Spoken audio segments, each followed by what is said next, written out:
Good afternoon. Welcome to day 4 of our 28-day program, Soul Coaching with Denise Lynn here. This is a book that I'm diving into. I'm taking you with me on this journey. Soul Coaching is 28 days to discover your authentic self. So yesterday being Sunday was a bit of a rest day, so we had a lovely oracle reading. Today is day 4. And in day 4, what do we have going on here? It says, well, you've made it to day 4. By this time, you should be noting old stuff or patterns, recurring blockages coming to the surface. Remember, it's just like cream coming to the surface to be skimmed off. It's just stuff. It's just releasing. So as we do this work, we are going to experience these feelings that come up. And rather than shoving those feelings back down into our pit of the belly, we're going to deal with those feelings. Why are you here? What are you doing? Air, we're dealing with mental clarity. We're still in air week. So you don't need to necessarily do anything about an issue if it comes up. Just notice and observe it. This is the energy of air.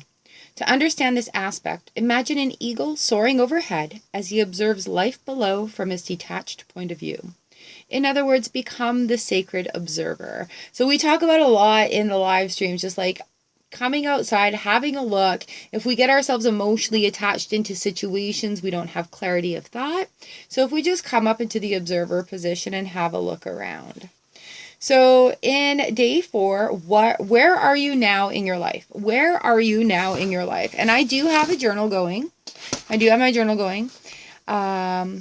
Sometimes we will treat ourselves the way our parents treated us, which is our unconditioning, our habits that we take and that we believe is our stories. We didn't consciously choose our identity. It was molded by the circumstances of our life and by things that our family and other people told us. Our identities are shaped by the emotional environment of our early childhood years, which we tend to recreate in adult years, right? Calling me up.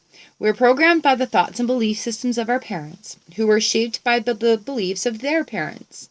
Sometimes we will even treat ourselves the way our parents treated us. And we do get into that habit, right? So I do talk about often when we're doing readings, we're trying to make these transformations, we're making this journey. Why do we do this? So if we find ourselves frustrated because of something that's going on or something that we want to change, then we say, well, why are we doing this? Where did this start? Do I wash the dishes this way because this is the way I was shown by mom? Do I wash the dishes this way because that's 2 generations of how we wash the dishes? But what if I know of a more efficient way to do it? So I'm going to do it my way, right? And that's just undoing those continual influences in that way. So to begin to loosen your attachment to your identity, it is important to first become aware of it. Don't try to get rid of it. Instead, become the sacred observer and examine your ego, your self-concept, your beliefs, and rules about life without judgment. Observing yourself with a gentle sense of humor will help you find your authentic self. So our affirmation for the day, and I will put this in the comment section, I love and accept who I am, and who I am is enough. I love and accept who I am, and who I am is enough. So today, observe your life while you hold the thought that the events of your life today are neither good nor bad. They're just the events of the day. They're only good or bad depending on the meaning that you give them. So we're going to be the sacred observer. And I'm so excited about this part. Hold on. So she's talking about observing our thoughts, our habits, our actions, and what we're doing about this. And what I love about this is we've got a flipping the script. You guys, I talk all the time about flipping the script. Even if it's ridiculous, those ties that come into our heads, flip it on its head. So she gives some examples here of changing your language can change your life. And another thing I do want to note, today observe your thoughts and the situations around you. Become the sacred observer. Watch your internal dialogue, the messages in your head, and observe the language and words that you use, how you speak about yourself. Your word is your wand. Now, I've been digesting a lot of Florence Scovel Shinn's books. I've read all of her books so far that I can find. And your word is your wand. She really talks about how you use your word to manifest, to bring things, to connect to that vibration, to open up to God's abundance. And it is amazing when you have that knowledge in your head. And she's before Louise Hay.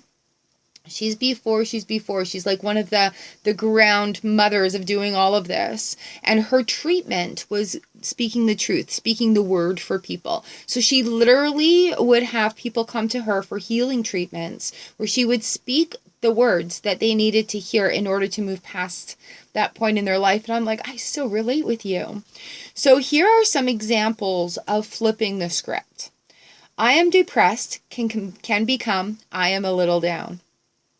I'm exhausted can become I am recharging.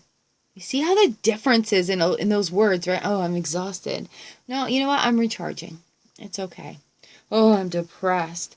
I'm a little down. And being able to understand on your healing journey where those notches are, like from 1 to 10, when I talk about those numbers, where those notches are on your journey. Do you feel like you're a 1, the bottom of this, or do you feel like you're a 9, where it's just like, okay, I'm a little down today, right? So it gives a more honest assessment to yourself. And it also helps be more honest with self, because it's that practice that we give ourselves, right? Not in flight or flight, but we're being honest so that we can see things for as they are, so that we can be in the observer position, so that we can understand them.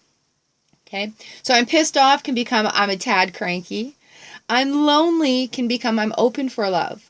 Now, do you see where one comes from fear and need? Like, oh, I'm lonely. I'm open for love. And that comes with hope and faith and openness and no expectations. You're not here. Yeah. Anyways, I'm overwhelmed or overloaded can become I'm stretching myself to discover my capabilities, including making boundaries. I have too much to do can become I'm expanding my horizons, or I'm seeing what I'm capable of. I am okay can become I am great. I'm all right can become I'm superb. We need a thesaurus, so we learn other words for yeah, it's all right, it's good. How's the weather? Who cares? What are you working on? What projects are you doing? What are you excited about right now? Right? So we can flip that script and make it happen. Okay.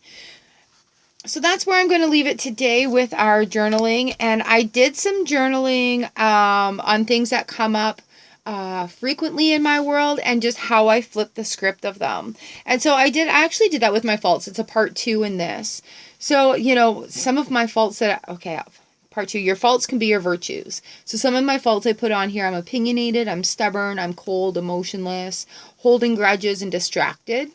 And the ways that we can flip that around in the position of observer is being opinionated. I know lots about lots. Being stubborn, I have a strong will. Being cold, I can easily observe facts without emotion.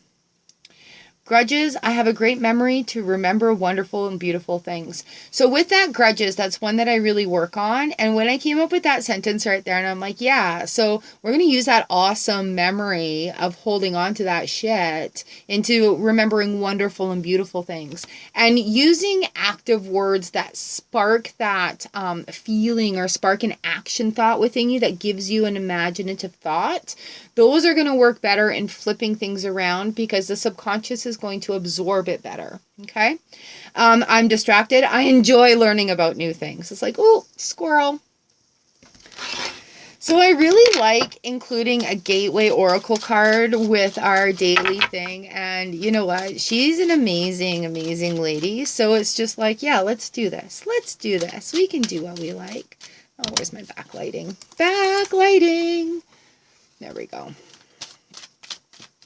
So our gateway card today is renewing your life, getting rid of clutter. Radiant vitality is filling my life.